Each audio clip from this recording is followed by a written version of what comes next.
တကိုးကြီးဖျားတွေဆိုတာလေဖူးခွင့်ဖူးတိုက်တဲ့ကံပါမှဖူးရတယ်ဆိုတာယုံကြည်ကြလားကျမတို့အဲ့ဒါအရင်ယုံကြည်သွားပြီကျမမြဖျားကို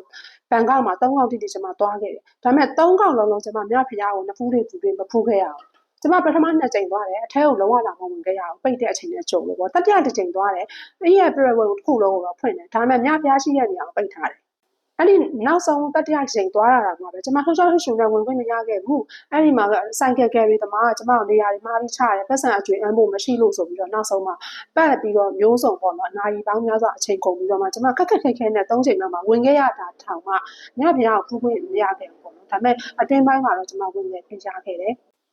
ကျမနောက်ထပ်တစ်ချိန်မြဖျားကိုပေါ့နော်ဖူးဖို့အတွက်ထပ်ပြီးစူးစမ်းပြီးတော့ဒီနေရာကိုထပ်လာအောင်မယ်လို့ကျမဆုံးဖြတ်လိုက်တယ်ကဲဒီဟာတော့ဝင်ဝပြီးတဲ့အချိန်မှာလူတွေကအရန်များတော့ဆက်ဖီပဲဆွဲလိုက်တယ်တချို့ဘလို့မှမဆောင်နိုင်တော့လေဝင်ကြရတာပတ်900ပေးရတယ်ကဲဒီဖျားကြီးရဲ့တမိုင်းကြောင့်ကျွန်မပြောပြချင်တာပေါ့နော်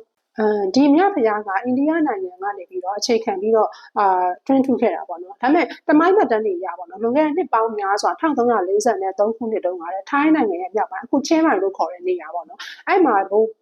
ဒီဇေဒီတဆူကမိုးစိုးထိမှန်ပြီးတော့ပြိုကျတဲ့အခါမှာရှင်စေးတွေအုပ်ထားတဲ့အတွင်းမှာတဲ့စတင်ပြီးတော့တွေ့ရှိခဲ့တာဒီဖျားမြဖျားလေးကဒီဇေဒီတစ်ခုရဲ့အထဲမှာဌာပနာချင်းခံထားရတာပေါ့နော်အဲ့ဒီရှင်စေးတွေကိုဖယ်လိုက်တဲ့အခါမှာအဲ့ဒီကြောက်စိမ်းပေါ့နော်လုံးဝတကူလုံးကိုဒီကြောက်စိမ်းပေါ့နော်ကြောက်ထုလုပ်ထားတဲ့အစိမ်းရောင်စင်းလူတော်တွေ့ရတယ်အဲ့မှာအဲ့ဒီရဲ့စင်းလူတော်ကဒီချင်းမိုင်ပေါ့နော်အဲ့မှာနှစ်ပေါင်းများစွာသတင်းသုံးခဲ့တယ်နှစ်ပေါင်း30ကျော်ပေါ့နော်အဲ့မှာဒါပေမဲ့16ရာစုနှစ်အလယ်ပေါ့နော်လာအိုဘရှင်တစ်ပါးကချင်းမိုင်ထင်းထဲကိုဆက်ခံတဲ့နောက်ပိုင်းမှာသူကလာအိုပြန်သွားတယ်အဲ့ဘရှင်ကပြန်သွားတဲ့အခါမှာအဲ့ဒီမြဖျားကိုသူကတဲ့သွားတယ်ပင့်သွားတယ်နော်အခုလောင်ပရာဗန်လို့ခေါ်တဲ့နေရာ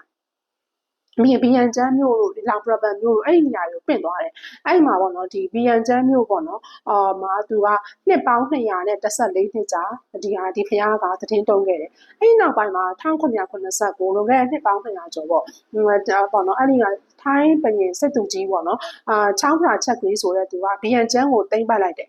ဒီလာအိုကိုသွားတိမ့်ပတ်တဲ့အခါမှာသူကစစ်နိုင်ပြီးတော့ဒီဖျားညဖျားလေးကိုဘန်ကောက်ကိုသွားပြန်တင်လာတယ်အဲ့ဒီရဲ့ခုနကစစ်နိုင်သွားတဲ့စစ်သူကြီး6ဖရာချက်ကရီကပဲဒီထိုင်းနိုင်ငံရဲ့ပထမဆုံးရာမာဘရင်ဖြစ်လာရာမာဆိုမြန်မာလိုပြောမယ်ဆိုတော့ယာမဘရင်ပေါ့နော်နံပါတ်1ဖြစ်လာခဲ့တယ်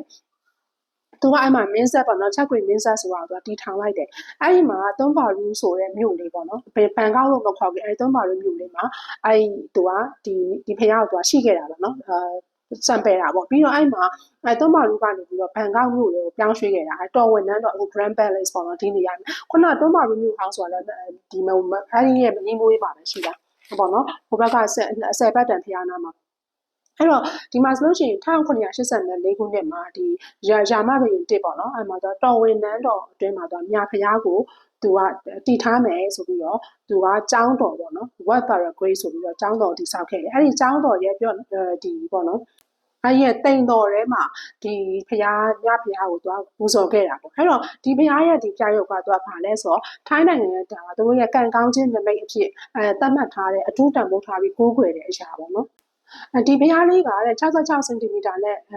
26လက်မအခန့်ရှိပြီးတော့တဲ့ကြောက်စိမ်းနေနဲ့ထုလုပ်ထားရပေါ့သူကမြပေါ့နော်မြအရာကိုသူကရှိလို့နဲ့အဓိကတော့ကအရင်ရှိခိကထိုင်းဘရှင်တွေကသူတို့ရဲ့နန်းတော်ထဲမှာပဲဒီဖျားเจ้าဆောင်တွေဒီဘုံကြီးเจ้าတွေကိုတိဆောက်ထားကြတယ်ဆိုတော့ပြရှုပ်ပေါ့နော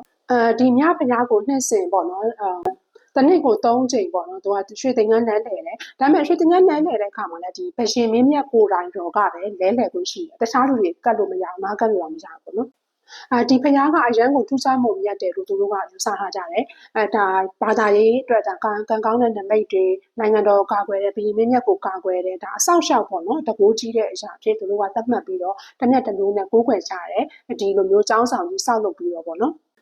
ဒါကပထမယာမဘရှင်ကနေအဆက်အခုဆိုရင်ဒါကယာမဘရှင်60မြပေါ့နော်ဒါခုလက်ရှိပြည်ပါကြီးတော့လောင်ကွန်းပေါ့နော်သူကတော့ဒီမှာဆံမြန်းချင်းမရှိတော့ဘူးတခြားဒီဒူစစ်နန်းတော်ဝင်ထဲမှာတော့တွားပြီးတော့တင်းသုံးတယ်ပေါ့အဲ့မှာနန်းတော်ကြီးတစ်ခုရှိတယ်ပေါ့နော်ဒါပေမဲ့ဒီမြဖျားကတော့နှစ်စဉ်3-4ချိန်လာပြီးတော့ရွှေသင်္ကန်းကတ်တဲ့ယာတီလိုက်တော့ကဲကျမဒီဖျားကိုမြဖျားကိုဖို့နောက်တစ်ချိန်ထပ်ပြီးတော့တွားဖို့ကျမပြင်ဆင်ထားတယ်မိတ်ဆွေတို့ရဲ့အတွေ့အကြုံတွေလည်းကွန်မန့်မှာမှန်းခဲ့ပါနောက်ထပ်ဗီဒီယိုမှာပြန်ဆုံမယ်ဘိုင်ဘိုင်